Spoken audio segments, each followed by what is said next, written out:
Last lecture पर हम लोगों ने बायोमॉलिक्यूल स्टार्ट कर दिया था और बायोमॉलिक्यूल का इंट्रोडक्शन में दो इम्पॉर्टेंट सवाल थे। पहला क्या था कि जब हम लोग लिविंग और अर्थकष्ट के केमिकल कंपोजिशन की एनालिसिस करते हैं तो जो एलिमेंट लिविंग में मिलते हैं वही एलिमेंट नॉन लिविंग में मिलते हैं, बस मास पर यूनिट थोड़ा सा क्या होता है डिफरेंस। तो कौन कौन से एलिमेंट थे? Carbon, hydrogen, oxygen, nitrogen, sulphur, sodium, calcium और मैग्नीशियम, सिलिकॉन। इसमें से कौन कौन से एलिमेंट थे जो लिविंग या ह्यूमन बॉडी में ज्यादा थे? तो कार्बन, हाइड्रोजन, ऑक्सीजन, नाइट्रोजन और सल्फर। और कौन कौन से थे जो अर्थ क्रस्ट में ज्यादा थे? सिलिकॉन्स, है ना, ये सब चीजें थी। नाइट्रोजन वगैरह उसमें कम थी। अच्छा, मोस्ट एबंडेंट एलिमेंट कौन था? दोनों में, चाहे लिविंग हो चाहे नॉन लिविंग। अच्छा, लीस्ट एबंडेंट कौन था? सिलिकॉन। किसमें? लिविंग में। और नॉन लिविंग में नाइट्रोजन था। ठीक है, चलिए फिर हम लोगों ने एक एनालिसिस की थी। तो एनालिसिस ऑफ केमिकल कंपोजिशन में लिविंग टिश्यू की ग्राइंडिंग किसमें की जाती है? Trichloro acetic acid. अच्छा ठीक है, उसके बाद जो पेस्ट बना था उसको फिल्टर करते हैं तो दो ग्रुप मिलते हैं। कौन कौन से? एक फिल्ट्रेट और एक रिटेंट्रेट। तो जो फिल्ट्रेट था उसमें क्या क्या था? Acid soluble. और जो रिटेंट्रेट था उसमें एसिड इनसॉल्युबल। अच्छा, जो एसिड सॉल्युबल थे उसमें क्या क्या था? ज्यादातर ऑर्गेनिक थे लेकिन कुछ इनऑर्गेनिक। दो थे, कौन से? सल्फेट और फास्फेट। और जो उधर वाला था एसिड सॉल्युबल इनसॉल्युबल वाला, ज्यादातर इनऑर्गेनिक। लेकिन अगर इनऑर्गेनिक पता करना चाहते हो तो सबसे बेहतर क्या था? तो सबसे पहले लिविंग टिश्यू लीजिए, फिर उसको ड्राई करिए, फिर उसको बर्न करिए। बर्न करने के बाद क्या मिला था? आयस। उसमें ज्यादातर क्या थे? इनऑर्गेनिक थे। ठीक है, चार नाम लिखे, कौन कौन से? कैल्शियम, मैग्नीशियम, सल्फेट और फास्फेट। चलो वेरी गुड। तो यहां तक हम लोग पहुंच गए थे। फिर हम लोगों ने अमीनो एसिड पढ़ा था। अमीनो एसिड में गिनती के क्वेश्चन थे। पहला सवाल, अमीनो एसिड क्या है? तो सब्स्टिट्यूटेड मीथेन है, जिसमें चार वैलेंसी में से एक तो हाइड्रोजन हो गई। तीन कौन सी थी? एक COOH था, एक NH2 था और एक वेरिएबल था। वेरिएबल कुछ भी हो सकता है, जैसे वेरिएबल H हो सकता है और CH3 हो सकता है या CH2OH हो सकता है। H होगा तो ग्लाइसिन और दूसरा वाला CH3 वाला एलानाइन और CH2OH वाला क्या था? सेरीन था। और अगर वहां पर कोई एरोमेटिक चेन लग जाए तो एरोमेटिक अमीनो एसिड। जैसे तीन नाम है, कौन कौन से? फिनाइल एलानाइन, ट्रिप्टोफान और टायरोसिन। अच्छा ठीक है, चलो वेरी गुड। फिर एक और क्वेश्चन था कि टोटल वैसे तो बहुत प्रकार के अमीनो एसिड होते हैं लेकिन प्रोटीन में कितने थे? 20। उसमें से तीन के नाम बता दीजिए। ग्लाइसिन, एलानाइन और सेरीन। एनसीईआरटी में लिखा है प्रोटीनेसियस अमीनो एसिड, ये देखो लिखा हुआ। फिर क्या था कि इसकी जो प्रॉपर्टी है फिजिकल और केमिकल, वो किस पर डिपेंड करती है? तो वो NH2 ग्रुप पर, COH ग्रुप पर और R ग्रुप पर। ठीक है, एक और खास बात है, डिफरेंट सोल्यूशन में इसका स्ट्रक्चर क्या था? चेंज हो रहा था। और चेंज कैसे हो रहा था? कभी NH2 NH3 प्लस हो जा रहा था और कभी COO माइनस हो जा रहा था और कभी दोनों क्या थे? आयनिक। तो ये आयनिक स्टेट में कौन कौन से ग्रुप हैं? तो आयनिक स्टेट में कभी NH2 ग्रुप है, कभी COH ग्रुप है और कभी दोनों। तो अगर दोनों आयनिक फॉर्म में होते हैं तो क्या कहते हैं? जो ये किस pH में मिलेगा? एसिडिक में मिलेगा। ये किस में मिलेगा? तो ये कहाँ मिलेगा? फिर हम लोगों ने लिपिड पढ़ा था। लिपिड में तीन प्रकार की चीज थी। पहला ये था कि या तो सिंपल फैटी एसिड होगा, या तो सिंपल ग्लिसरॉल होगा, या फैटी एसिड स्टरीफाइड विद ग्लिसरॉल। यही तीन तो क्वेश्चन थे, जिसमें से लिपिड में फैटी एसिड की अगर हम बात करें तो वो RCOOH था। उसमें R में कितने कार्बन थे? तो 1 से 19 कार्बन थे। तो टोटल मैक्सिमम कितने हो जाएंगे? 20 कार्बन हो जाएंगे। इसमें दो एग्जाम्पल दिए थे। एक दिया था कौन सा? Palmitic acid. कितने कार्बन थे? 16। किसको मिला करके? कार्बोक्सिल। तो चेन में कितने थे? तो चेन में 15 थे। ठीक है। इसी तरीके से अरेकिडोनिक एसिड में कितने थे? 20 कार्बन थे। तो जब 20 होंगे तो फिर चेन में कितने होंगे? तो चेन में कितने होंगे? 19 होंगे। एक और, जिसमें जिसमें डबल बॉन्ड हो और डबल बॉन्ड ना हो। तो डबल बॉन्ड ना हो तो सेचुरेटेड, और डबल बॉन्ड हो तो अनसेचुरेटेड। ठीक है। फिर आया था ग्लिसरॉल। ग्लिसरॉल क्या है? Try hydroxy propane. कोई दिक्कत तो नहीं इसमें। फिर ग्लिसरॉल में अगर फैटी एसिड जोड़े जाएं, ग्लिसरॉल में यदि फैटी एसिड जोड़े जाएं तो फिर क्या होगा? तो अगर एक फैटी एसिड जोड़ देंगे तो मोनोग्लिसराइड, दो जोड़ देंगे तो डाईग्लिसराइड, और तीन जोड़ देंगे तो ट्राईग्लिसराइड। अच्छा ठीक है। और अगर फास्फेट जोड़ दें तो क्या बन जाएगा? फास्फोलिपिड। और फास्फोलिपिड का एग्जाम्पल कौन सा था? लेसिथिन। कहाँ पाया जाता है? कहाँ पाया जाता है? Cell membrane. चलिए, हम लोगों ने जनरल जो लास्ट लेक्चर में पढ़ा था वो रिवाइज कर लिया है। तो अब हम लोग आज पढ़ेंगे नाइट्रोजनस बेस, है ना? तो हेडिंग डालिए नाइट्रोजनस बेस। हेडिंग डालिए नाइट्रोजनस बेस। और मैं जो लिख रहा हूं उसे पहले आप लिख लीजिए, फिर बताता हूं।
Notes notes.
देखिए एनसीईआरटी में लिखा कैसे है।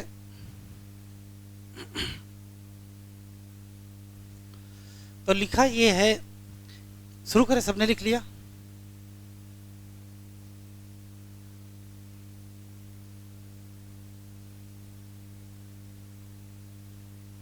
लिखा ये है कि लिविंग ऑर्गेनिज्म में बहुत सारे कार्बन कंपाउंड पाए जाते हैं। इन ढेर सारे कार्बन कंपाउंड में से कुछ ऐसे होते हैं जिसमें हेट्रोसाइक्लिक रिंग पाई जाती है। अब हेट्रोसाइक्लिक रिंग का मतलब देख लीजिए, जैसे आप बेंजीन बनाते हो ऐसे चेन, तो सभी कोने पे आप क्या लिखते हो? कार्बन ही तो लिखते हो। ऐसी चेन को कहते हैं होमोसाइक्लिक रिंग। लेकिन कार्बन हो, नाइट्रोजन हो, फिर कार्बन हो या फिर नाइट्रोजन हो, मतलब कार्बन के साथ कुछ और हो। जैसे यहाँ कार्बन के साथ, जैसे इस पॉइंट पर कार्बन है, यहाँ नाइट्रोजन है, यहाँ नाइट्रोजन है, फिर यहाँ कार्बन है, फिर नाइट्रोजन है, फिर कार्बन है। तो नाइट्रोजन और कार्बन चूंकि दो हो गए हैं तो इसको हम कहेंगे क्या? हेट्रोसाइक्लिक। तो ऐसा कोई भी कंपाउंड जिसमें हेट्रोसाइक्लिक रिंग पाई जाए, ऐसे ही कुछ कंपाउंड का नाम क्या है? Nitrogenous base. तो पलट देते हैं, नाइट्रोजनस बेस हैं क्या? तो कहोगे ये कार्बन कंपाउंड है जिसमें क्या पाया जाता है? Heterocyclic ring. बात खत्म। अब ये कितने टाइप के होते हैं? तो ये दो टाइप के होते हैं, प्यूरीन और एक पिरिमिडीन। प्यूरीन और पिरिमिडीन में जो मेन अंतर है, प्यूरीन जो होता है उसमें दो हेट्रोसाइक्लिक, जैसे ये सामने मैंने बना दिया है, ये प्यूरीन ही है, लेकिन प्यूरीन में भी ये कौन सा है? एडेनिन है। इसी तरीके से अगर पिरिमिडीन की बात करें तो ये एक हेट्रोसाइक्लिक रिंग पाया जाएगा, ये पिरिमिडीन ही है, लेकिन उसमें से ये यूरेसिल है। ठीक है, तो पिरिमिडीन में दो हेट्रोसाइक्लिक रिंग, प्यूरिमिडीन में एक हेट्रोसाइक्लिक रिंग और प्यूरीन में दो हेट्रोसाइक्लिक रिंग। एक क्वेश्चन तो ये है। बाकी इसके आगे के जो क्वेश्चन है वो हम लोग मॉलिक्यूलर बेसिस में पढ़ेंगे। यहां देखें, नाइट्रोजनस बेस दो हो गए, प्यूरीन और पिरिमिडीन। प्यूरीन में कितनी? दो रिंग, और पिरिमिडीन में कितनी? एक रिंग। एक सिंबॉलिक डायग्राम एनसीईआरटी में ये बना है जो कि किसका है? एडेनिन का। एक सिंबॉलिक ये बना है जो कि किसका है? यूरेसिल का। बात खत्म। अब आ जाओ, प्यूरीन जो बेस होता है वो ही खुद दो प्रकार का होता है, एक होता है एडेनिन और एक होता है ग्वानिन। और पिरिमिडीन तीन प्रकार का होता है, साइटोसिन, थाइमिन और यूरेसिल। तो कुल कितने प्रकार के नाइट्रोजनस बेस हो गए? तो कहोगे कुल 5 प्रकार के नाइट्रोजनस बेस हो गए। उस 5 प्रकार में से एडेनिन, ग्वानिन और साइटोसिन ये कहाँ पाए जाते हैं? डीएनए और आरएनए दोनों में पाए जाते हैं। लेकिन थाइमिन सिर्फ कहाँ है और यूरेसिल सिर्फ कहाँ है?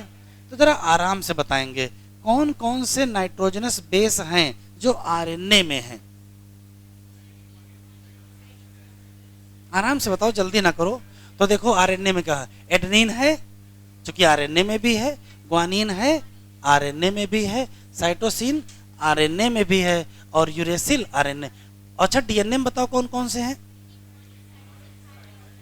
तो एडेनिन, ग्वानिन, साइटोसिन और थाइमिन।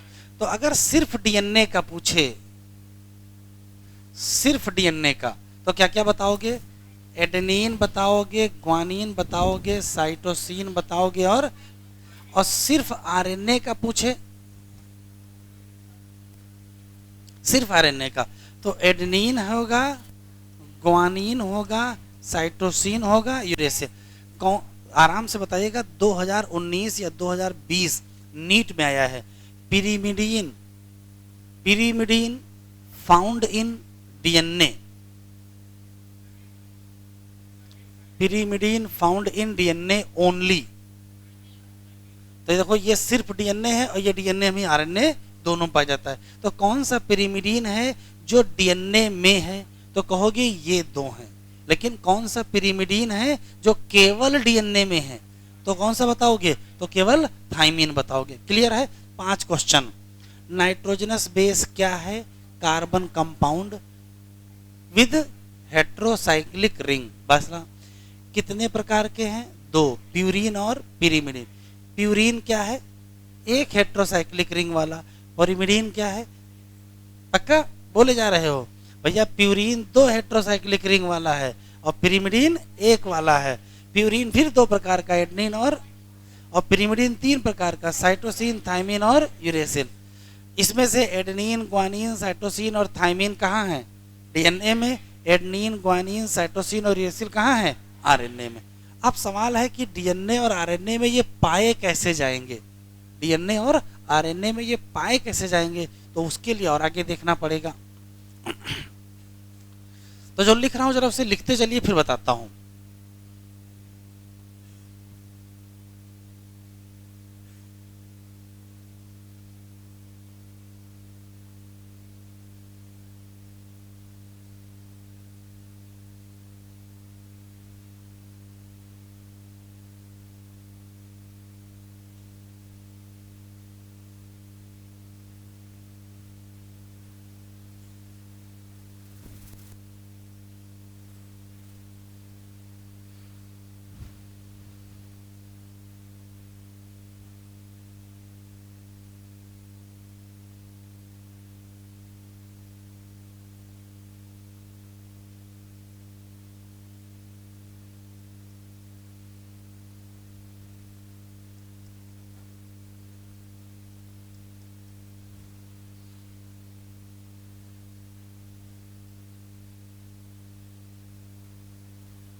कि किसी एक नाइट्रोजनस बेस, कोई भी, चाहे वो adenine, guanine, thymine, cytosine, uracil, कोई हो, उससे कोई फर्क नहीं पड़ता है। किसी भी नाइट्रोजनस बेस को यदि पेंटोज शुगर के साथ जोड़ दिया जाए, अब ये पेंटोज शुगर क्या है? ऐसी कोई भी शुगर जिसमें 5 कार्बन पाए जाएं। तो जैसे देखो कौन से 5 कार्बन, ये पहला कार्बन है, अभी नंबरिंग करना नहीं, भी टाइम देंगे। ये दूसरा कार्बन है, ये तीसरा कार्बन है, ये चौथा कार्बन है और ये पांचवा कार्बन है। ऐसी कोई भी सुगर जिसमें 5 कार्बन पाए जाएं उसको पेंटोज, और जिसमें 6 कार्बन पाए जाएं उसको हेक्सोज। ये पेंटोज सुगर है। इस पेंटोज सुगर में पहले नंबर पर OH, दूसरे नंबर पर OH, तीसरे कार्बन पर OH और पांचवें कार्बन पर क्या है, OH। ध्यान सुनिएगा, इसी सुगर का इस्तेमाल करके DNA RNA बनाया जाता है। फर्क सिर्फ इतना होता है कि यदि ये वाला OH हटा दिया जाए, 2 नंबर का OH हटा दिया जाए तो ये DNA वाली सुगर है, और यदि 2 नंबर वाला OH रखा जाए तो ये RNA। तो अभी हम DNA RNA में पढ़ ही नहीं रहे हैं, अभी जनरल बात है। तो ये ऐसी कोई भी सुगर जिसके 1 2 3 4 5 कार्बन हो और जिसमें पहले नंबर, दूसरे नंबर, तीसरे नंबर और पांचवें नंबर पर क्या हो, OH हो, इसको कहते हैं पेंटोज सुगर। ये 2 कैटेगरी की होती है, राइबोज और डीऑक्सी राइबोज। राइबोज वो होती जो सामने बनी है। ये कौन सी सुगर है, ये राइबोज ही सुगर है। अच्छा, इसी में से अगर ये 2 नंबर वाला OH हटा दिया जाए तो ये डीऑक्सी राइबोज हो जाएगी। तो ये राइबोज सुगर है, और ये है नाइट्रोजनस बेस, कोई भी एडेनिन, ग्वानिन, थाइमिन, उससे कोई मतलब नहीं। फिर होगा, जैसे ही इस नाइट्रोजनस बेस को 1 नंबर कार्बन के OH की जगह पर रिप्लेस करते हैं, तो देखो 1 नंबर पर क्या लगा दिया, नाइट्रोजनस बेस, 2 नंबर पर अभी भी क्या है, OH, 3 नंबर पर OH, 5 नंबर पर भी क्या है, OH। ऐसा कोई भी स्ट्रक्चर जिसके पहली कार्बन पर क्या लग जाए, नाइट्रोजनस बेस लग जाए, उसका नाम क्या हो जाएगा, न्यूक्लियोसाइड हो जाएगा। तो नाइट्रोजनस बेस से हम क्या बनाएंगे, न्यूक्लियोसाइड बनाएंगे। कैसे, नाइट्रोजनस बेस से न्यूक्लियोसाइड बनाने के लिए क्या करेंगे, पेंटोज सुगर जोड़ देंगे, किसमें, नाइट्रोजनस बेस में। ऐसे भी तो कह सकते हो, नाइट्रोजनस बेस को जोड़ दिया किसमें, पेंटोज सुगर में। क्लियर। अब ये है एक न्यूक्लियोसाइड, इसको यहां लिख लिया। इसमें देखो न्यूक्लियोसाइड में ये कितने नंबर कार्बन है बेटा, ये 1 नंबर, ये 2 नंबर, ये 3 नंबर, ये 4 नंबर, ये 5 नंबर। अब ध्यान सुनना, ये एक न्यूक्लियोसाइड है जिसके पहले कार्बन पर क्या जुड़ा है, नाइट्रोजनस बेस जुड़ा है। अब इसके 5वें कार्बन का जो OH है, इसके 5th कार्बन का जो OH है उसको फास्फेट से रिप्लेस कर देंगे। तो देखो रिप्लेस कर दिया, यहाँ ये 1 नंबर पर क्या है, नाइट्रोजनस बेस, ये 2 नंबर, ये 3 नंबर, ये 4 और ये क्या है 5, क्या लगा दिया, फास्फेट। यहाँ बांड बेटा कौन सा बनता है, यहाँ ईस्टर बांड बनता है। कौन सा, ईस्टर। इस तरह से लिखा है फास्फेट स्टीरिफाइड। फास्फेट को क्या किया गया है, स्टीरिफाइड किया गया है, किससे, 5th कार्बन से। और अब जो बना उसका नाम क्या है, न्यूक्लियोटाइड। तो देखो नाइट्रोजनस बेस से पहले क्या बनाए और न्यूक्लियोसाइड से क्या बनाए, न्यूक्लियोटाइड। अब नाइट्रोजनस बेस कितने प्रकार के, 5 प्रकार के। तो न्यूक्लियोसाइड भी कितने प्रकार के बनेंगे, 5 ही प्रकार के बनेंगे। तो न्यूक्लियोटाइड कितने प्रकार के बनेंगे, 5 ही प्रकार के बनेंगे। इसी साल 2024 में एक मैचिंग में क्वेश्चन आया है, अभी आपको दिखाएंगे। देखो कैसे आया है, जरा आराम से बताएंगे, अभी लिखेंगे नहीं। ये क्या है, नाइट्रोजनस बेस है, ये क्या है, नाइट्रोजनस बेस है, ये क्या है, नाइट्रोजनस बेस है, ये क्या है, नाइट्रोजनस बेस है, और ये क्या है, नाइट्रोजनस बेस है। इन सब में अगर हम लोग क्या जोड़ दें, इन सब में यदि हम लोग क्या जोड़ दें, सुगर जोड़ दें, अगर हम इन सब में क्या जोड़ दें, सुगर जोड़ दें, तो क्या बनेगा, न्यूक्लियोसाइड बनेगा। ये सब बेटा क्या थे,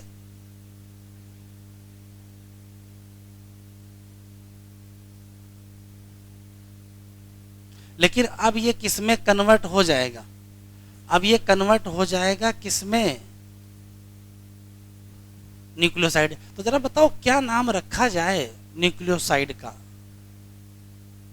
अगर एडेनिन जोड़े हो यदि एडेनिन जोड़े हो तो इसका नाम एडिनोसिन होगा। अभी लिखो नहीं, लिखने का टाइम देंगे। अगर ग्वानिन जोड़े हो तो ग्वानोसिन, और अगर साइटोसिन जोड़े हो तो देखो यहां सीन पहले से लिखा है, तो क्या डबल सीन कर दोगे? तो यहां लिख देंगे साइटीडीन। अच्छा थाइमीन, थाइमीडीन, और यूरेसिल का यूरिडीन। अच्छा ठीक है। इसके बाद यदि इसमें क्या जोड़ दिया जाए,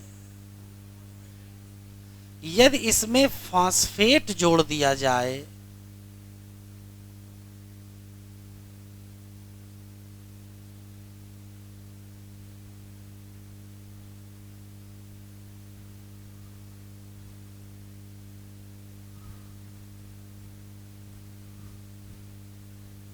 तो क्या होगा? तो चलो जोड़ो फास्फेट। तो अगर न्यूक्लियोसाइड में फास्फेट जोड़ोगे तो किसमें कन्वर्ट हो जाएगा? ये कन्वर्ट हो जाएगा न्यूक्लियोटाइड। नाम आपको बताने पड़ेंगे।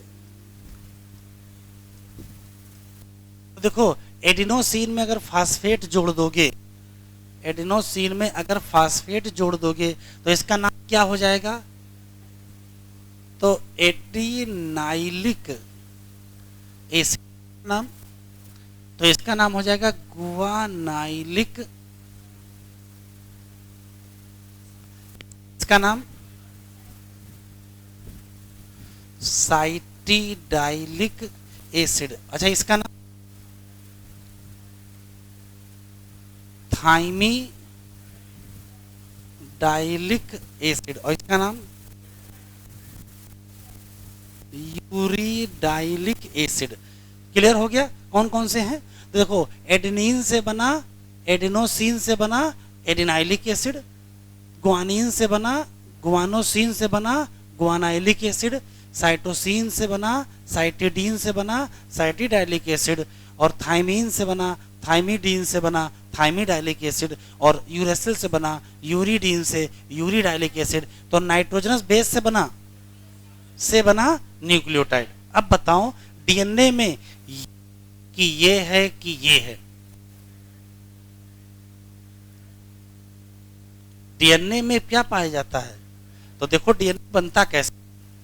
अगर हम डीएनए की बात करें या हम आरएनए की बात करें, ये वास्तव में क्या है? तो ये वास्तव में है पॉली न्यूक्लियोटाइड। क्या है? Poly nucleotide. मतलब एक न्यूक्लियोटाइड, फिर दूसरा न्यूक्लियोटाइड, फिर तीसरा न्यूक्लियोटाइड, ऐसे ही बहुत सारे न्यूक्लियोटाइड जोड़ दोगे। बताओ डीएनए और आरएनए में क्या है? बेस ओनली, न्यूक्लियोसाइड ओनली, या न्यूक्लियोटाइड ओनली? तो सिर्फ और सिर्फ क्या है? न्यूक्लियोटाइड। डीएनए और आरएनए क्या है? तो हैव न्यूक्लियोटाइड ओनली। एक क्वेश्चन, डीएनए आरएनए क्या करते हैं? तो ये हमेशा काम आते हैं क्या? As a genetic material. लिख लो बेटा।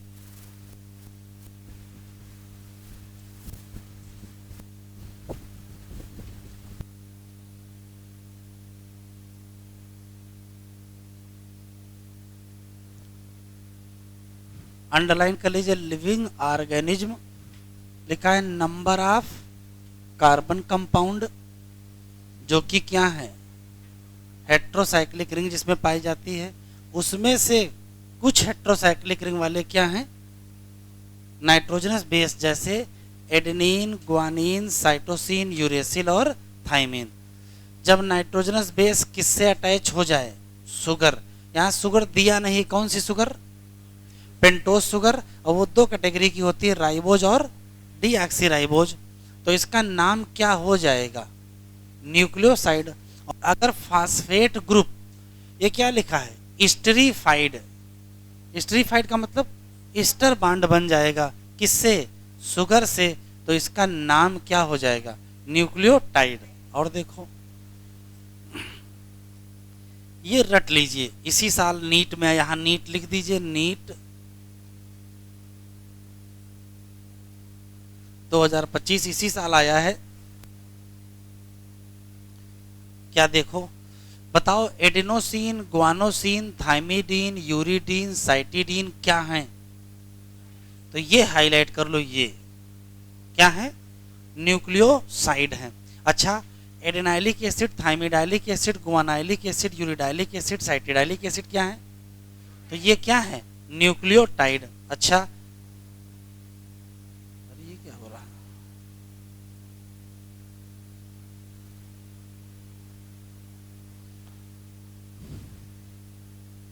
अच्छा, न्यूक्लिक एसिड जैसे क्या है?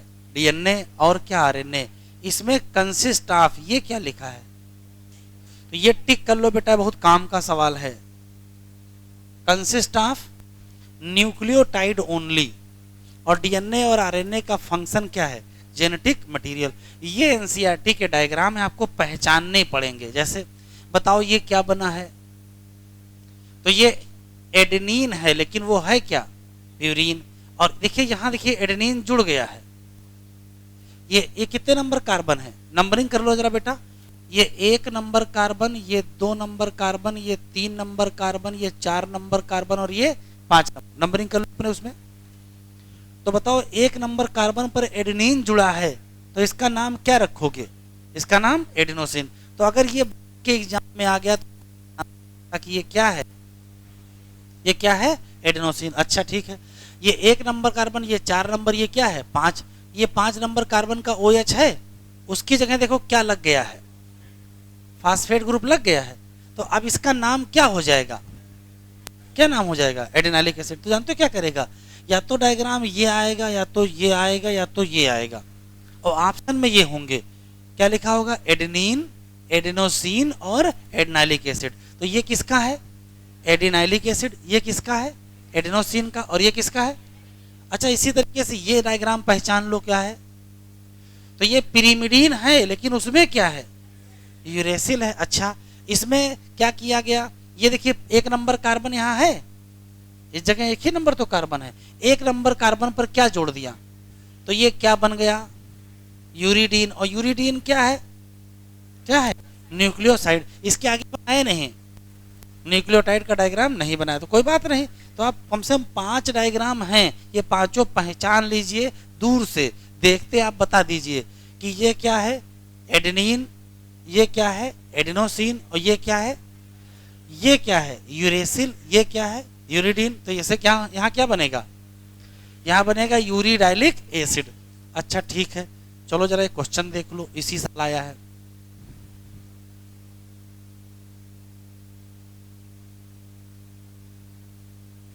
ये है,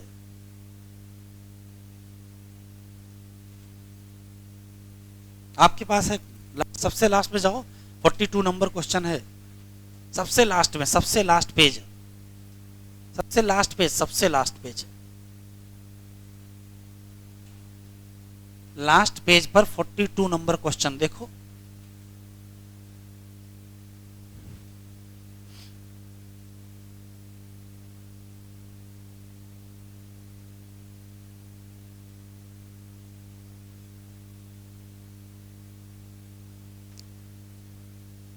देखो इसी साल का सवाल है, 2025। बताओ किसको किससे मिला दिया जाए? एडिनोसिन को किससे मिलाओ? बस एडिनोसिन क्या है? नाइट्रोजनस बेस है कि न्यूक्लियोसाइड है कि न्यूक्लियोटाइड है? ये क्या है? न्यूक्लियोसाइड। चलो अच्छा, एडिनाइलिक एसिड को किससे मिला दिया जाए? किससे मिला दिया जाए? ये न्यूक्लियोटाइड से। अच्छा, एडेनिन को किससे मिला दिया जाए? किससे मिला दिया जाए? और एलानाइन को किससे मिला दिया जाए? अमीनो एसिड से। तो मिलाओ, कौन सा आंसर आया? फर्स्ट आंसर आया। ठीक है, बस देखो इसी टाइप का सवाल आता है। ऐसा नहीं कि किसी दूसरी दुनिया से सवाल आएगा, सवाल जो हम पढ़ते हैं वही आते हैं, बस मौके पे केवल याद आने का है। लेकिन मिलते जुलते ऑप्शन, जैसे ए पे 3, ए को किससे मिलाए हो? 3 से। तो A3 यहाँ दिया है, यहाँ दिया है, यहाँ दिया है, फिर बी को 2 से मिलाए हो, बी को 2 यहां भी दिया, यहां भी दिया है। इसका मतलब इस बार एग्जामिनर ने दिमाग लगाया था। एक मैच करने या 2 मैच करने से आप आंसर नहीं ढूंढ पाओगे, कम से कम 3 मैच करने पड़ेंगे। 2 से हो पाएगा बताओ? अगर 2 मैच कर ले जाओ तो आप आंसर निकाल पाओगे? नहीं निकाल पाओगे, कम से कम 3 मैच करने पड़ेंगे। क्लियर है? तो नाइट्रोजनस बेस में गिनती के सवाल। क्या पहला सवाल, नाइट्रोजनस बेस एक हेट्रोसाइक्लिक रिंग कार्बन कंपाउंड है जो दुनिया में 2 कैटेगरी के हैं, प्यूरीन और पिरिमिडीन। प्यूरीन में 2 हेट्रोसाइक्लिक रिंग और पिरिमिडीन में 1 हेट्रो। प्यूरीन खुद 2 प्रकार का होता है, एडेनिन और ग्वानिन, और पिरिमिडीन 3 प्रकार का होता है। कौन सा? साइटोसिन, थाइमिन और यूरेसिल। इसमें कौन डीएनए में, कौन आरएनए में? तो adenine, guanine, cytosine DNA RNA दोनों में, और थाइमिन केवल डीएनए और यूरेसिल केवल आरएनए। Concept clear? उसके बाद यह था कि यदि किसी नाइट्रोजनस बेस को शुगर के साथ जोड़ दिया जाए तो क्या होगा? तो न्यूक्लियोसाइड होगा। कहां जोड़ोगे बेटा? पहले कार्बन के OH की जगह पर उसको जोड़ दोगे, फिर उसी के 5वें कार्बन पर क्या जोड़ दो? फास्फेट जोड़ दो, तो क्या बन जाएगा? न्यूक्लियोटाइड।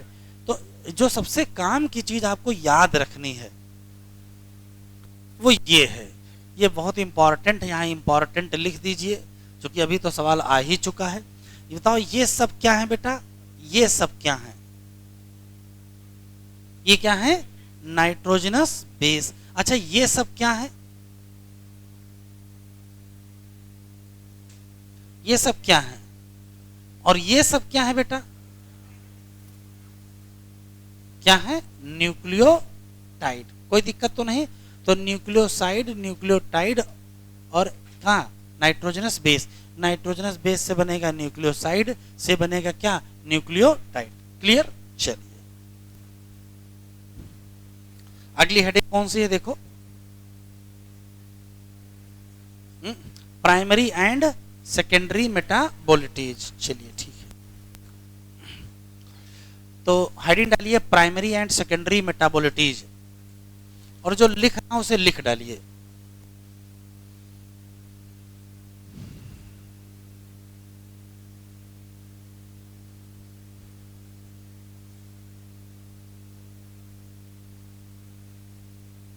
हेडिंग डालिए प्राइमरी एंड सेकेंडरी मेटाबोलिटीज, और जो लिख रहा हूं उसे लिख डालिए।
शुरू करें।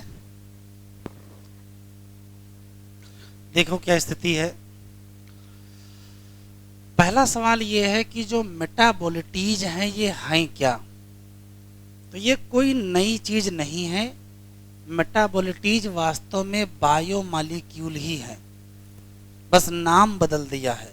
तो चाहे बायोमॉलिक्यूल कहो और चाहे क्या कहो, मेटाबोलिटीज चीज एक ही है।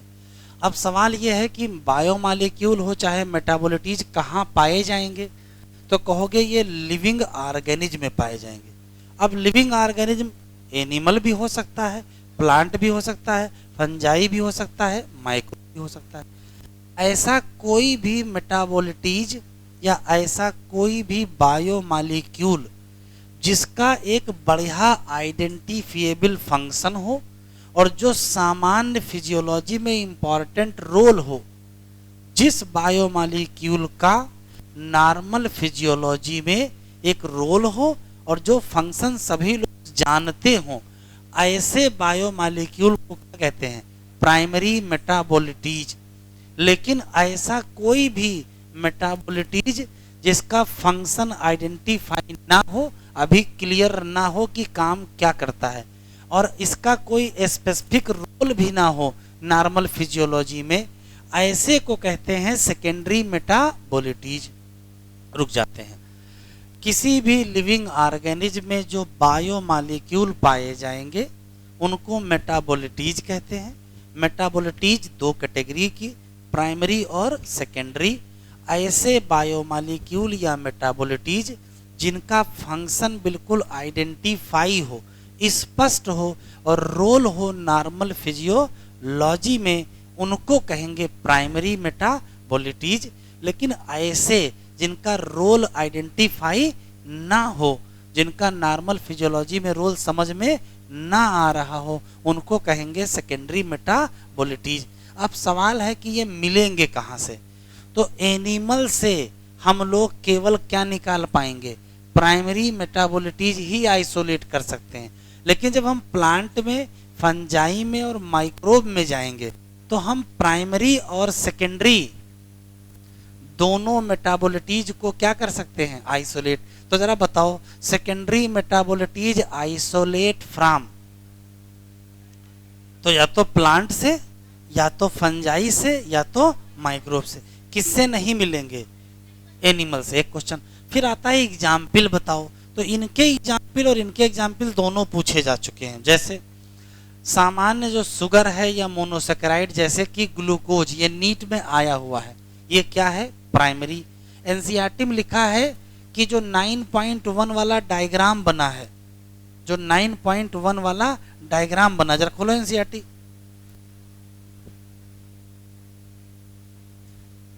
ये डायग्राम बना है, ये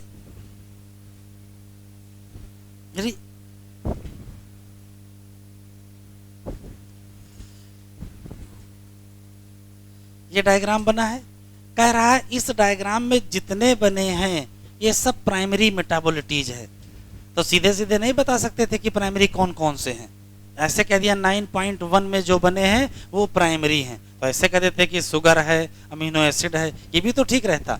तो देखो जरा कौन कौन से प्राइमरी हैं बेटा, शुगर या ग्लूकोज है, अमीनो एसिड है, फैटी एसिड या लिपिड कह सकते हो, नाइट्रोजनस बेस या न्यूक्लिक एसिड का, ये सब कौन से हैं, प्राइमरी मेटाबोलिटीज। अब उधर आ जाओ, तो फिर सेकेंडरी कौन से हैं।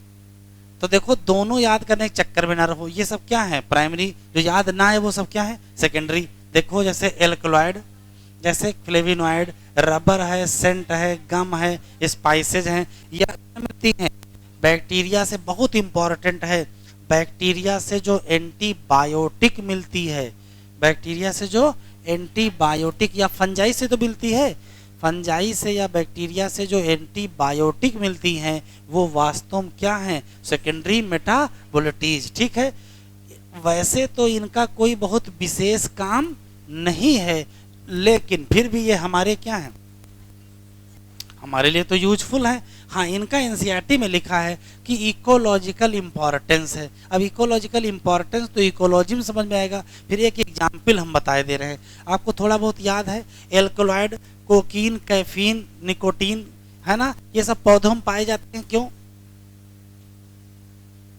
ये पौधों में पाए जाते हैं। ओपियम का प्लांट सुने हो? ओपियम के प्लांट में ओपियम एल्कोलॉइड पाया जाता है। क्यों पाया जाता है? कि पौधा नशे में रहे। हाँ, वो इस नाते है, वो डिफेंस के लिए है कि जो ग्रेजिंग एनिमल है उसको ना खाएं। तो ये किसका पार्ट हो गया? ये प्रोटेक्शन का पार्ट हो गया। तो किसमें चले गए? इकोलॉजी। तो जितने सेकेंडरी मेटाबोलिटीज हैं उनका हम उपयोग तो अपने लिए करते हैं। पौधा हमारे लिए तो बनाया नहीं, वो तो अपने लिए बनाया है ना। तो अपने लिए किसके लिए बनाया है? वो इकोलॉजिकल इंपॉर्टेंट। बाकी हम लोग इकोलॉजी में देख लेंगे। तो यहाँ तक बिल्कुल क्लियर है। जरा ओपन करो नोट्स।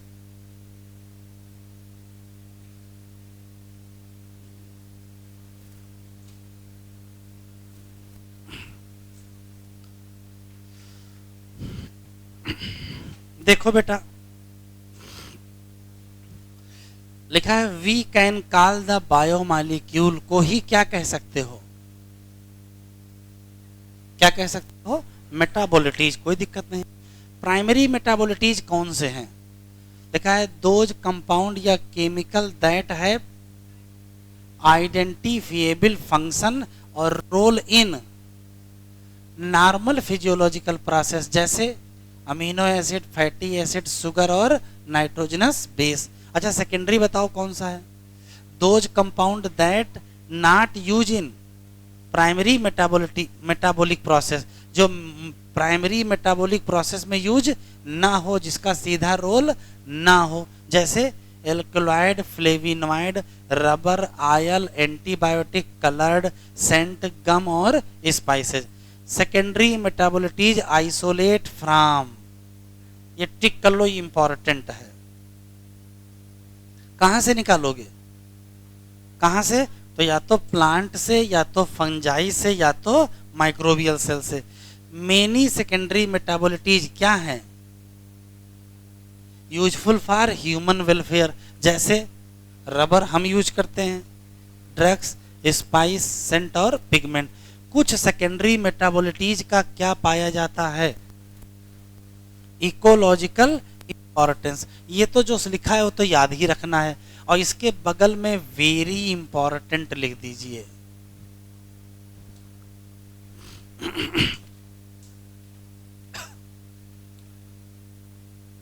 देखो,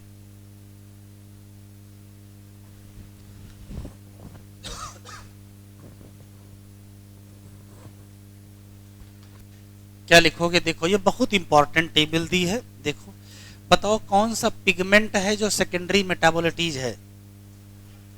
तो कैरोटिनॉइड पिगमेंट। और यहां क्लोरोफिल क्यों नहीं लिखा है? भैया, क्लोरोफिल तो प्राइमरी फंक्शन है उसका, फोटोसिंथेसिस। ऐसा कोई भी केमिकल जो प्राइमरी मेटाबॉलिक प्रोसेस में यूज ना हो, जिसका आइडेंटिफिएबल फंक्शन ना हो, वो सेकेंडरी होगा ना। तो पिगमेंट कौन से हैं जो सेकेंडरी हैं? कैरोटिनॉइड और एंथो। अच्छा, एल्कोलॉइड कौन से हैं?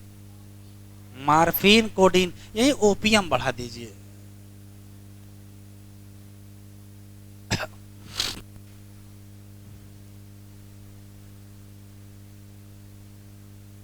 अच्छा, टर्पिनॉइड कौन से हैं जो सेकेंडरी हैं? तो कहोगे मोनोटर्पिन और डाइटर्पिन। अच्छा, एसेंशियल ऑयल कौन सा है? तो ये इतना ही क्वेश्चन आएगा। क्वेश्चन ऐसे लिखा होगा, लेमन ग्रास ऑयल इज, तो कहोगे क्या? सेकेंडरी मेटाबोलिटीज। अच्छा, टॉक्सिन कौन से हैं? अबरिन और रिसिन। अच्छा, लेक्टिन कौन से हैं? कैनकानावलिन ए। अच्छा, ड्रग कौन से हैं? विनब्लास्टिन और करकुमिन। और पॉलीमेरिक सब्सटेंस कौन से हैं? रबर है, गम है और सेल। ये कंफ्यूजन पैदा कर सकता है एग्जाम में आपके। सेलुलोज क्या है? सेकेंडरी मेटाबोलिटीज है। सेलुलोज क्या है? सेकेंडरी मेटाबोलिटीज है। तो जरा मेटाबोलिटीज में देखो कितने क्वेश्चन याद रखोगे। ऐसा कोई भी बायोमॉलिक्यूल जिसका प्राइमरी मेटाबॉलिक प्रोसेस में रोल ना हो, जिसका फंक्शन हमको पता ना हो, बिल्कुल क्लियर ना हो, वो सेकेंडरी। कहाँ से आइसोलेट करोगे? तो कहोगे प्लांट से, फंजाई से या माइक्रोब से। कौन कौन से? तो बहुत सारे नाम दिए हैं। उसके बाद फिर ये एक टेबल आएगी, तो कम से कम इतने तो जरूर याद रखोगे, टॉक्सिन, लेक्टिन और ड्रग। चलो क्वेश्चन खोलो।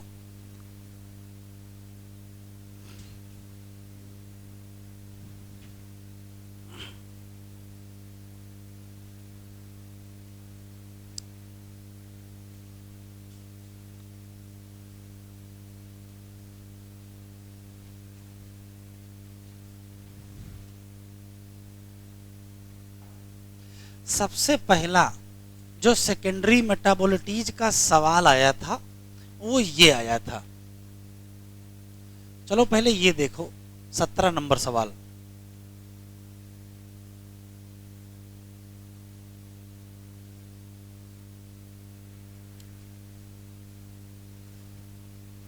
Purine found in both DNA and RNA. DNA और आरएनए दोनों में हो तो प्यूरीन भी तो कहा है, तो आंसर क्या हो जाएगा? एडेनिन और ग्वानिन। अच्छा चलो ये देखो, सबसे पहला सेकेंडरी मेटाबोलिटीज का सवाल आया, क्या लगा दोगे? कैन कानावलिन ए क्या है? तो क्या है? आप सुन लीजिए, 2019 से पहले सेकेंडरी मेटाबोलिटीज का कभी सवाल नहीं आया था। पहली बार शुरू हुआ और तब से बंद ही नहीं हुआ है, लगातार सवाल आया जा रहा है। बीच में एक आध साल छूटता है, वरना सवाल आ ही रहा है। देखो 19 में आया है, फिर देखो अभी दिखाते हैं आपको। देखो इसमें कहीं है कुछ? कहीं है? देखो 2020 का है, ये क्या लिखा है? तो कहां से मैच कर दोगे? कहां से मैच कर दोगे? सेकेंडरी। तो 19 में आया, फिर 20 में आया, फिर देखो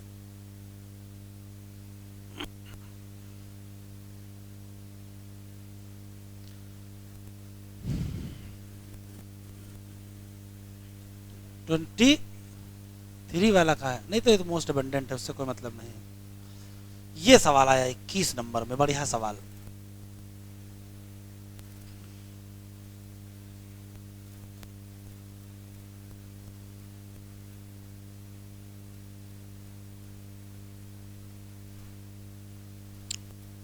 छब्बीस नंबर देखो बेटा, which one of the following is are not secondary metabolites in plant. कौन सा सेकेंडरी मेटाबोलिटीज नहीं है? तो कौन सा नहीं है? तो देखो मार्फिन है, कोडीन है, विनब्लास्टिन, करकुमिन है, रबर और गम है। तो कौन सा नहीं है? तो आंसर देंगे कौन सा नहीं है? Amino acid. ठीक है, चलो और देखो एक आया सवाल आया है। 21 में ही 2 सवाल आ गए हैं।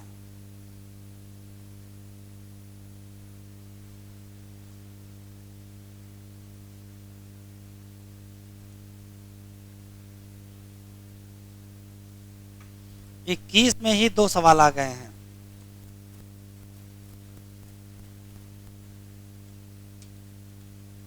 क्या लगाओगे? लिखा है identify the incorrect pair. Alkaloid सही है, टॉक्सिन, लेक्टिन और ड्रग। तो ड्रग में विनब्लास्टिन और करकुमिन है, यहां दिया क्या है? रिसिन। सही है, ये क्या है? गलत है। तो देखिए इतना एग्जामिनर खुश है कि 21 में 2 सवाल पूछ लिया है सेकेंडरी मेटाबोलिटीज से। और देखो कोई हो तो बताओ, देखो भैया ढूंढ के। 23 में तो कोई नहीं मिला है। बस अब नहीं है इसके बाद। चलो वापस।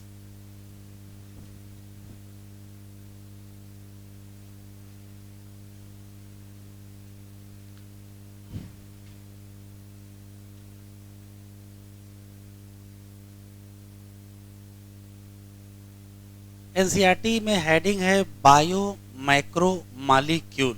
ठीक है,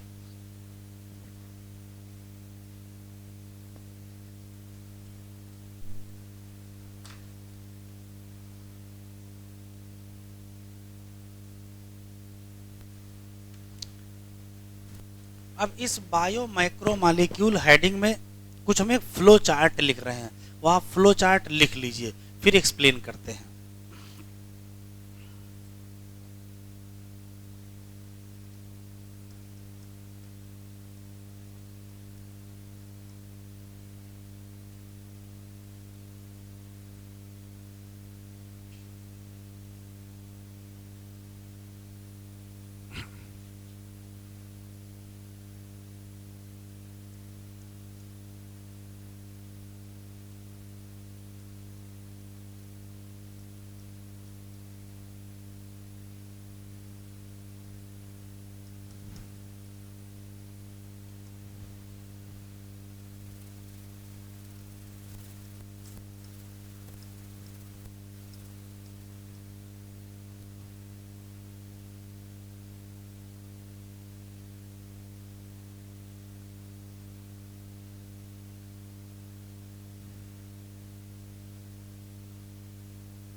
लिविंग ऑर्गेनिज्म में पाए जाने वाले बायोमॉलिक्यूल को, अब कुछ लिखना नहीं, कुछ सुनना।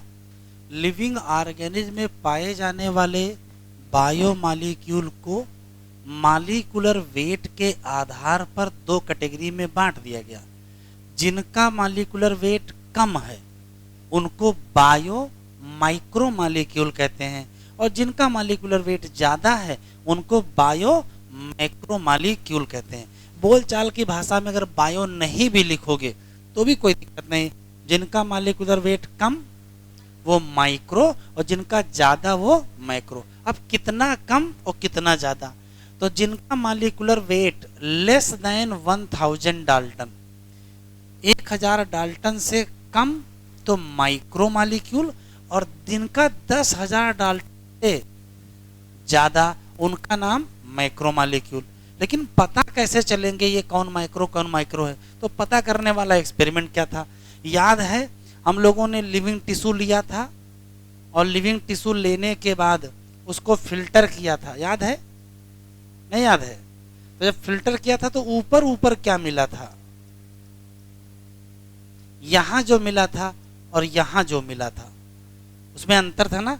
ये ऊपर वाला कौन सा था? ये था एसिड इनसॉल्युबल, और नीचे वाला ये एसिड सॉल्युबल। अब ध्यान से सुनिएगा, वैज्ञानिकों ने कहा कि जितने मॉलिक्यूल नीचे मिले थे सब के सब का मॉलिक्यूलर वेट लेस देन क्या था? 1000 डाल्टन। वास्तव में कितना था? तो इनका मॉलिक्यूलर वेट 18 से लेकर के 800 था। तो इनको क्या कहा गया? और ये सब कहाँ मिले? Acid soluble pool. तो वैज्ञानिकों ने बताया कि जो एसिड सॉल्युबल पूल है उसमें जितने भी मॉलिक्यूल हैं उनका मॉलिक्यूलर वेट 18 से 800 के आसपास है। इसका मतलब 1000 से कम है। इसका मतलब इनका नाम क्या रखोगे? Bio micro molecule. इनको सिंपल मॉलिक्यूल भी कहते हैं।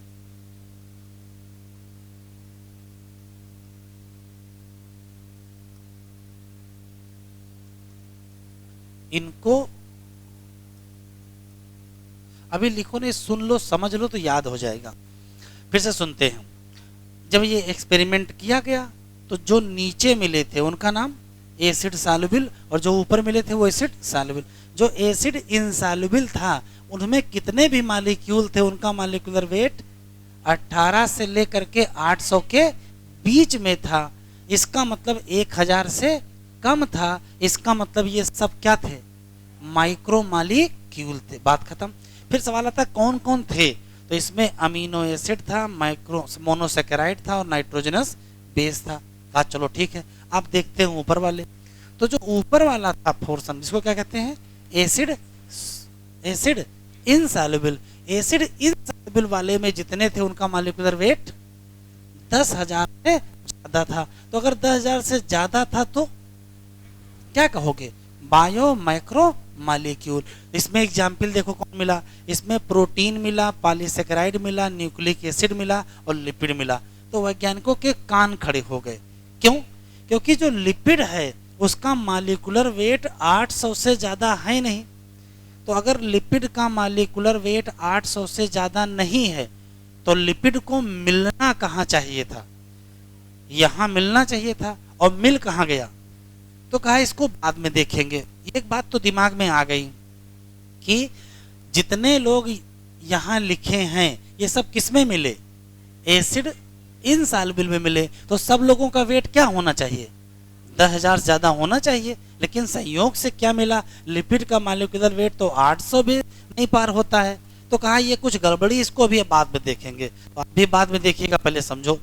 तो जो एसिड इनसॉल्युबल फ्रैक्शन मिला उसमें ज्यादातर की मॉलिक्यूलर वेट 10,000 डाल्टन से ज्यादा मिला। इसका मतलब सबको क्या कहा जाएगा? Bio macro molecule. जैसे कौन?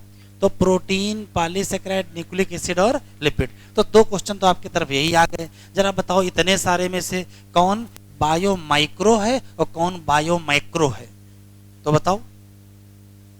अमीनो एसिड, मोनोसेकेराइड और नाइट्रोजन बेस किस में आएंगे? माइक्रो में। प्रोटीन, पॉलीसेकेराइड, न्यूक्लिक एसिड और लिपिड किस में आएंगे? Bio micro. अच्छा एक चीज और तो आपको समझ में आ रही होगी, दिख रही होगी, ये मोनोमर ही तो है। ये क्या है? पॉलीमर। ये मोनोमर, ये क्या? पॉलीमर। ये मोनोमर, ये क्या? पॉलीमर। इसका मतलब ये तीनों क्या हैं? पॉलीमेरिक सब्सटेंस, इन्हीं सब के तो हैं। तो जो माइक्रो मॉलिक्यूल हैं उनका पॉलीमर जो बनेगा वो क्या बन जाएगा? माइक्रो। तो आया हुआ सवाल है, बताओ कौन कौन से पॉलीमेरिक हैं? प्रोटीन, पॉलीसेकेराइड, लेकिन लिपिड पॉलीमेरिक नहीं है। ये नीट में आ चुका है, इसके बगल में इंपॉर्टेंट लिखो, कौन पॉलीमेरिक नहीं है? कौन पॉलीमेरिक नहीं है? तो आंसर क्या दोगे? लिपिड पॉलीमेरिक नहीं है, एक अंतर। दूसरा, लिपिड से जुड़े हुए 3 क्वेश्चन हैं। इतने में से किन किन का मॉलिक्यूलर वेट 10,000 या उससे ज्यादा है? तो कहोगे प्रोटीन, पॉलीसेकेराइड और न्यूक्लिक एसिड। किनका 10,000 नहीं है? लिपिड। कितना है? 800 भी पार नहीं। लिखा है मॉलिक्यूलर वेट नॉट एक्सीड 800, मतलब 800 भी पार नहीं है। क्या इनको हम मैक्रोमॉलिक्यूल कह सकते हैं? कह सकते हैं? नहीं कह सकते हैं। एनसीईआरटी में लिखा है नॉट स्ट्रिक्टली मैक्रोमॉलिक्यूल। असली में कौन मैक्रोमॉलिक्यूल नहीं है? असली में कौन मैक्रोमॉलिक्यूल नहीं है? तो आंसर क्या देंगे? लिपिड। ये भी सवाल आ चुका है, निम्नलिखित में से कौन असली में मैक्रोमॉलिक्यूल नहीं है? असली में जो मैक्रोमॉलिक्यूल नहीं वो कौन है? तो आंसर क्या देंगे? लिपिड। अब 2 क्वेश्चन आपको बताना, बेटा बतियाओ नहीं, 2 क्वेश्चन बताना है। ये बताओ, लिपिड का मॉलिक्यूलर वेट भी 800 से कम है, लिपिड असली में मैक्रोमॉलिक्यूल भी नहीं है, तो लिपिड यहां कर क्या रहा है? एसिड इनसॉल्युबल में। अगर लिपिड यहां मिलता तो कोई समस्या होती? तो कोई समस्या, लिपिड हम यहां लिख देते बस। तो असली सवाल ये है कि लिपिड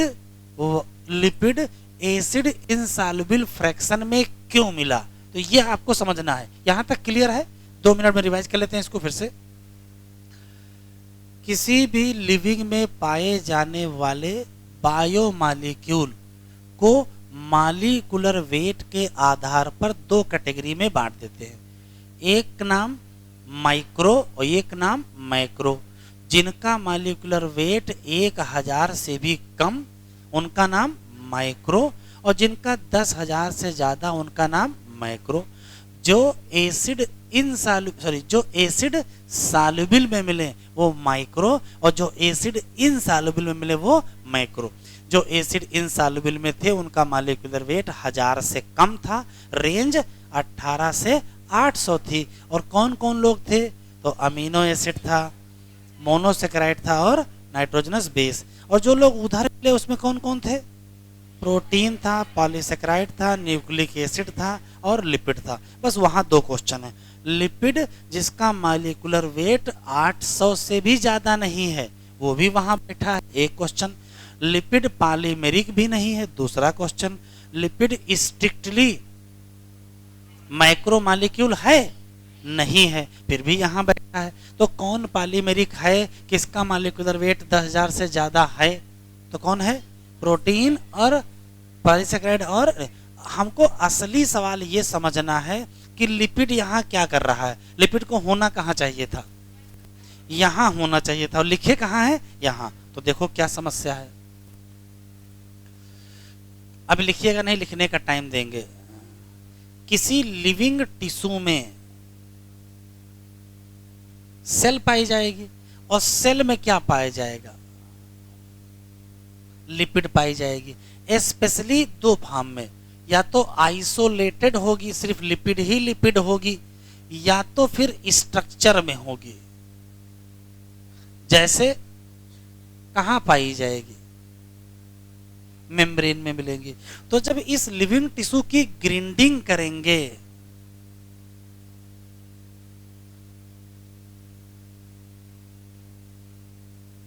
इस लिविंग टिश्यू की ग्राइंडिंग करेंगे तो क्या होगा?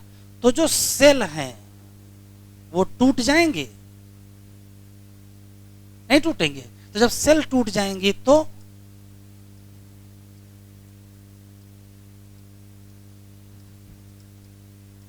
मेम्ब्रेन भी टूट जाएंगे।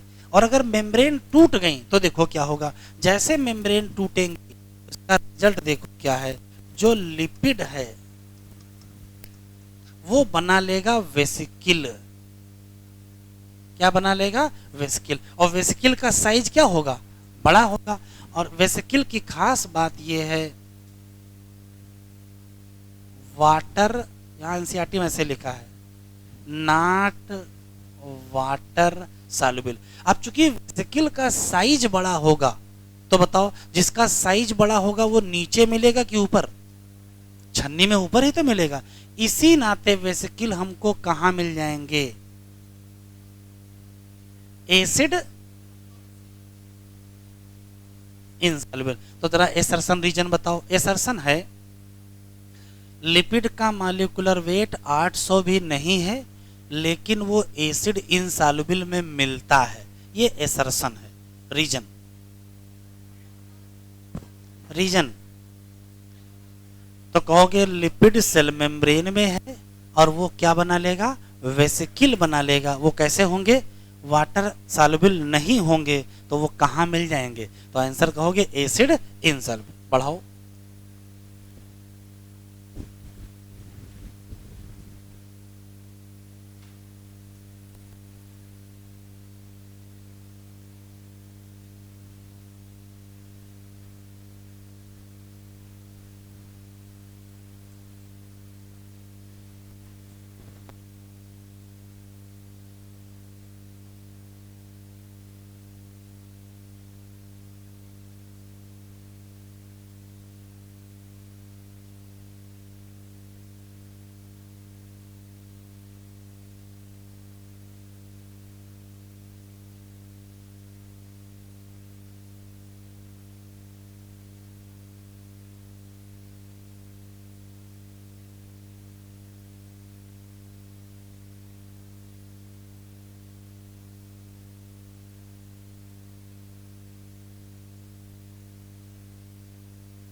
और है,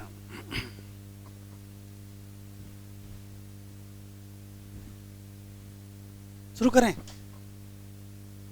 देखो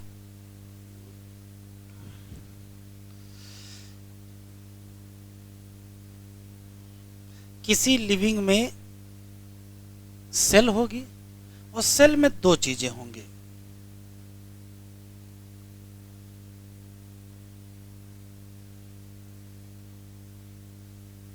आप सिर्फ इतना बता दो इसमें कहां माइक्रो मॉलिक्यूल होंगे और कहां माइक्रो होंगे। तो एनसीईआरटी में जो लिखा है कि जो एसिड इनसॉल्युबल पूल है, जो एसिड इनसॉल्युबल पूल है वो माइक्रो वाले हैं, वो अक्सर कहाँ मिलते हैं। और जो एसिड सॉल्युबल वाले हैं वो कहाँ मिलते हैं। तो यहाँ क्या मिलेंगे?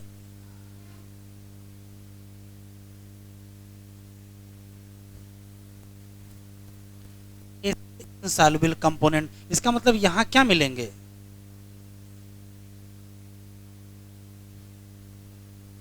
और यहां क्या मिलेंगे ज्यादातर, एसिड इनसॉल्युबल कंपोनेंट, लेकिन साथ में यहां मिल जाते हैं एसिड सॉल्युबल भी। मतलब आर्गेनेल में माइक्रो मॉलिक्यूल और मैक्रो मॉलिक्यूल, तो आर्गेनेल में हमको दोनों मिलेंगे, माइक्रो भी मिलेंगे और मैक्रो भी मिलेंगे, जबकि ज्यादातर साइटोप्लाज्म में क्या मिलेंगे, माइक्रो। लिख लो।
शुरू करें, तो जरा देखो नोट्स।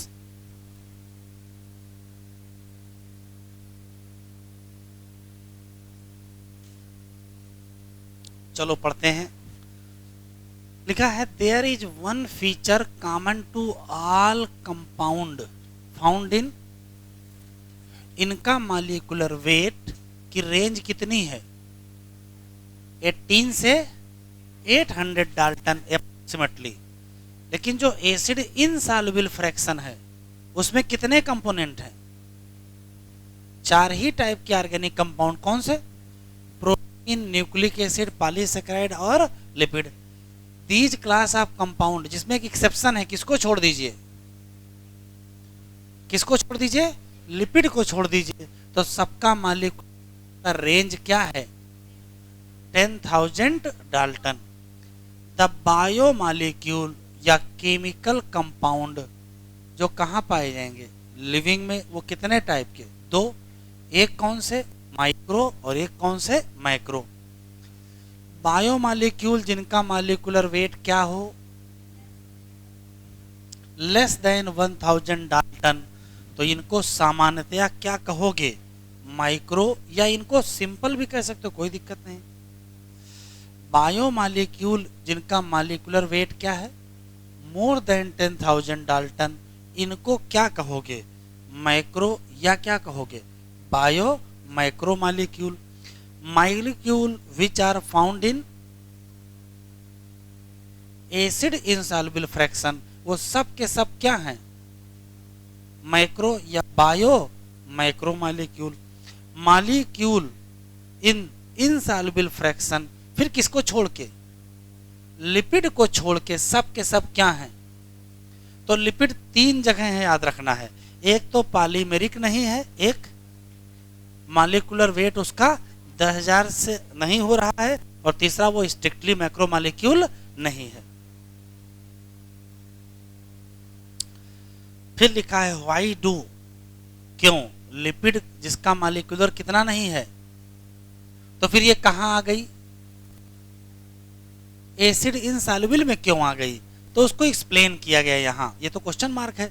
लिपिड या तो स्मॉल मॉलिक्यूलर कंपाउंड है, नॉट ओनली एज सच तो पाई ही जाएगी, आइसोलेटेड तो पाई ही जाएगी, लेकिन ये कहाँ मिलेगी, स्ट्रक्चर जैसे कहाँ मिलेगी, सेल मेम्ब्रेन।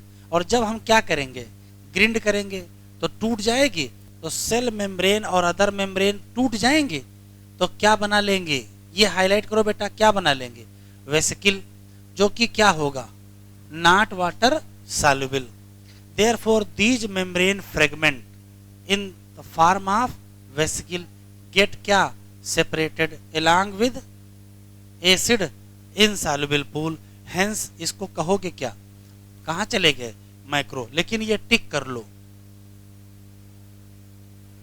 चूंकि वेसिकल थे तो किसके साथ चले गए, माइक्रो मॉलिक्यूल वाले में चले आए, लेकिन टिक कर लो, lipid are not strictly micro. और देखो जो एसिड सॉल्युबल पूल है, जो एसिड सॉल्युबल पूल है, वो मोटा मोटा क्या बताता है, क्या बताता है, वो साइटोप्लाज्म बताता है। लेकिन माइक्रो मॉलिक्यूल दो जगह से, चाहे कहां से ले लो और कहां से ले लो, आर्गेनेल से ले लो, ये सब कहां से मिलेंगे, एसिड इनसॉल्युबल। फिर देखो लिखा है टुगेदर दे रिप्रेजेंट क्या, entire chemical composition of living tissue, मतलब मिल करके माइक्रो और दोनों मिल करके क्या बनाएंगे, लिविंग टिश्यू। अब ये टेबल एक देख लो, ये टेबल इंपॉर्टेंट है, क्यों इंपॉर्टेंट है, देखो जरा बताओ कौन सा कंपोनेंट हमारे सेल के मास का कितना परसेंट है, तो बहुत इंपॉर्टेंट है। जैसे वाटर कितना है, 70 to 90%, प्रोटीन कितना है, 10 to 15%, कार्बोहाइड्रेट कितना है, 3%, लिपिड क्या है, 2%, न्यूक्लिक एसिड 5 to 7% और आयन 1%। जरा आर्डर बताओ, तो सबसे ज्यादा क्या मिलेगा, वाटर, फिर प्रोटीन, फिर न्यूक्लिक एसिड, फिर कार्बोहाइड्रेट, फिर लिपिड और फिर आयन। ये लिख लो नीचे।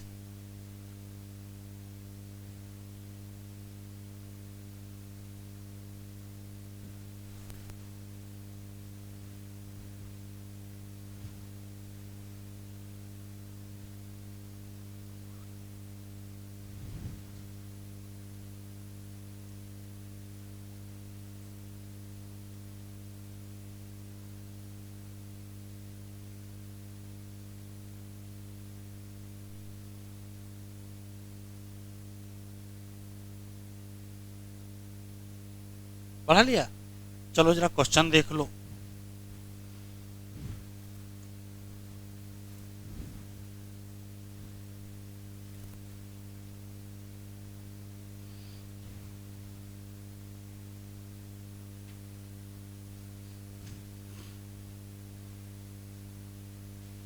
नॉट पॉलीमेरिक वाला क्वेश्चन भी एक बार आया है, ये देखो, ये तो प्रोटीन है। अच्छा,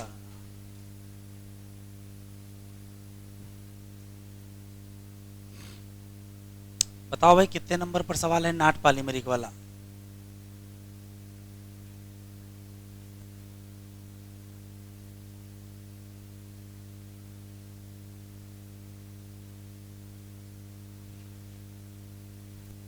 नहीं 8 नंबर है,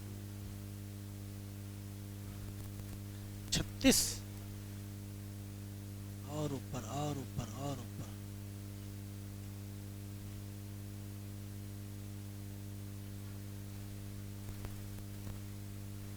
नहीं कहीं पर है, पीवाईक्यू में है, which is not a polymeric substance. Number देख लो जरा, बताओ भाई।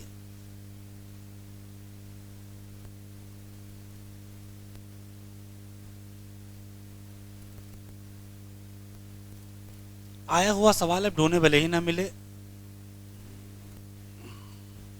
तो सुनो,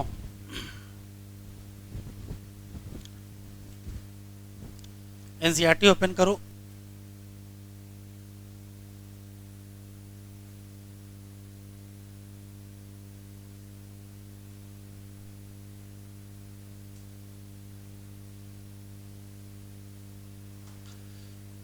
क्योंकि एनसीईआरटी की भाषा थोड़ी अलग होती है। यहाँ देखो कहानी बहुत सारी लिखी है, काम का जितना था वो आपके उसमें लिखा हुआ है। देखो कैसे लिखा हुआ है, कह रहा मोस्ट एक्साइटिंग है क्या केमिस्ट्री के हिसाब से कि क्या करो, आइसोलेट करो कौन सी चीज, 1000 ऑफ कंपाउंड स्मॉल और बिग, कहाँ से, लिविंग ऑर्गेनिज्म, और डिटरमाइन करो क्या उनका स्ट्रक्चर, फिर पता करो कैसे बनते हैं। चलो ठीक है, इससे कोई मतलब है, कोई मतलब नहीं है। If we one make to list of क्या, biomolecule, list would have 1000 of organic compound, इसमें अमीनो एसिड, शुगर। फिर देखो लिखा है for the reason that given in section 9.1, जो डायग्राम आपको दिखाया था, we can called these biomolecule as a metabolites in animal tissue. One notice presence of क्या, all such categories of compound shown in figure 9.1। तो figure 9.1 देख लो, ये है figure 9.1। ठीक, कह रहा है जो फिगर 9.1 में देख रहे हो, डिफिनीशन देखो कैसे लिख रहा है, कह रहा है जो फिगर 9.1 में आप देख रहे हो इन सब क्या कहते हैं। ये कौन सी डिफिनीशन है भाई, डिफिनीशन तो स्टैंडर्ड होनी चाहिए। ऐसे कह दिया, कह रहा फिगर 9.1 में जो देख रहे हो वो सब क्या है, वो सब प्राइमरी मेटाबोलिटीज हैं। इसी नाते हमने नोट्स में देखो थोड़ा सा चेंज करके आसान भाषा में नोट्स खोल लो, देखो कैसे लिखा है प्राइमरी मेटाबोलिटीज। तो हमने प्राइमरी मेटाबोलिटीज की एक लाइन, सेकेंडरी मेटाबोलिटीज की एक लाइन लिखी है, उससे आपको डिफिनीशन बिल्कुल क्लियर हो जाएगी। ठीक, कह रहा फिर व्हेन एनालाइज किसको, प्लांट को, और किसको, फंजाई को, और किसको, माइक्रोब को, तो फिर हमको हजारों मिलेंगे। कह रहा अदर देन दीज, मतलब प्राइमरी को छोड़ के, अदर देन दीज प्राइमरी, जैसे कौन से, दुनिया भर के यहाँ नाम लिखे हैं। कह रहा इन सब को क्या कहोगे। इतना एनसीईआरटी में घुमाया है, ना प्राइमरी सीधे बताया है ना सेकेंडरी सीधे बताया है। कह रहा है कि जो फिगर 9.10 में आप देखे हो वो प्राइमरी है, और प्राइमरी को छोड़ के जो अदर मिले वो क्या है, सेकेंडरी है। ठीक, फिर देखो क्या लिखा, जब प्राइमरी की बात करते हैं तो इनका क्या होता है, आइडेंटिफिएबल फंक्शन होता है, play role in normal physiological process. लेकिन कह रहा अभी तक हमको नहीं पता है किसका रोल, किसका फंक्शन, सेकेंडरी। ठीक है, फिर भी कह रहा मेनी ऑफ देम यूजफुल है किसको, human welfare, rubber, drug, spice, scent वगैरह है।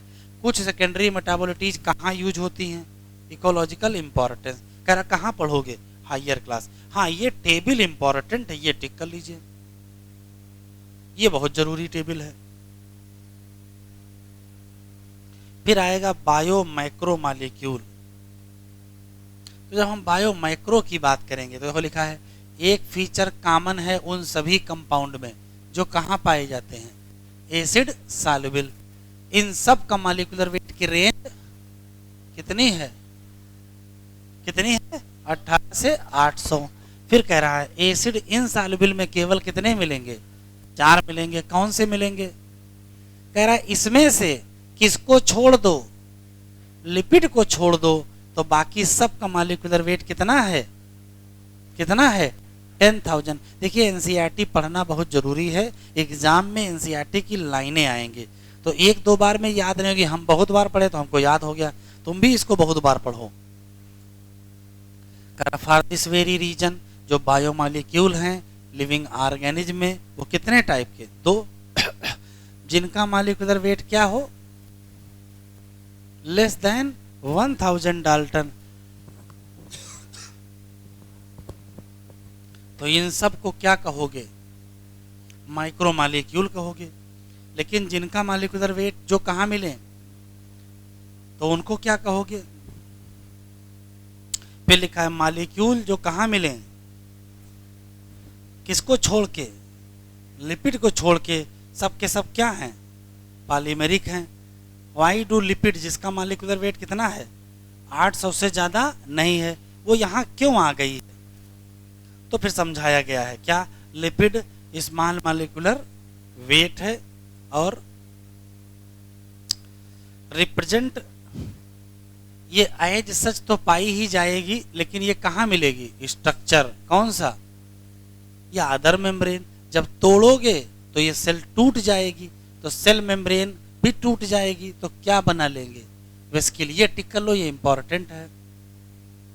और ये कैसे होते हैं, नॉट वाटर सॉल्युबल। तो फिर ये कहाँ मिलेंगे, तो वेस्किल हमको कहाँ मिलेंगे, एसिड इनसॉल्युबल। और जब इनसॉल्युबल मिल गए तो फिर क्या मानना पड़ेगा, लेकिन लिपिड आर नॉट। फिर एसिड सॉल्युबल पूल किसको रिप्रेजेंट करता है, साइटोप्लाज्म को रिप्रेजेंट करता है। माइक्रोमॉलिक्यूल कहाँ से ले लो, साइटोप्लाज्म से। कहाँ से ले लो, ऑर्गेनेल से, ठीक है। फिर एसिड माइक्रोमॉलिक्यूल साइटोप्लाज्म से भी ले लो, ऑर्गेनेल से भी ले लो, क्या बना लेंगे, acid insoluble. Together they represent क्या, सॉल्युबल और इनसॉल्युबल दोनों मिला करके ही तो बनेगा composition of living tissue. Summary यहाँ दी है, तो समरी के हिसाब से ये क्वेश्चन, वाटर क्या है, most abundant chemical in the living organism. ये टेबल इंपॉर्टेंट है। वाटर 70 to 90%, प्रोटीन 10 से 15, कार्बोहाइड्रेट 3, लिपिड 2, न्यूक्लिक एसिड 5 से 7। तो न्यूक्लिक एसिड का क्रम वास्तव में कहाँ होना चाहिए, यहाँ होना चाहिए, ठीक है। तो सही क्रम में नहीं दिया तो आप क्रम बताइएगा। मोस्ट एबंडेंट पूछे, वाटर ऑप्शन में ना मिले तो प्रोटीन लगाइएगा, ये ध्यान रखिएगा, ठीक है। मोस्ट एबंडेंट ऑर्गेनिक मॉलिक्यूल बताओ, तो ऑर्गेनिक मॉलिक्यूल पूछा तब तो वाटर है ही नहीं, वाटर क्या है, इनऑर्गेनिक है ना। तो मोस्ट एबंडेंट ऑर्गेनिक बताओ, तो आंसर क्या देंगे, प्रोटीन देंगे, ठीक है। तो बस आज इतना ही पढ़ते हैं, जिनकी पहली क्लास थी वो मिल के जाएंगे।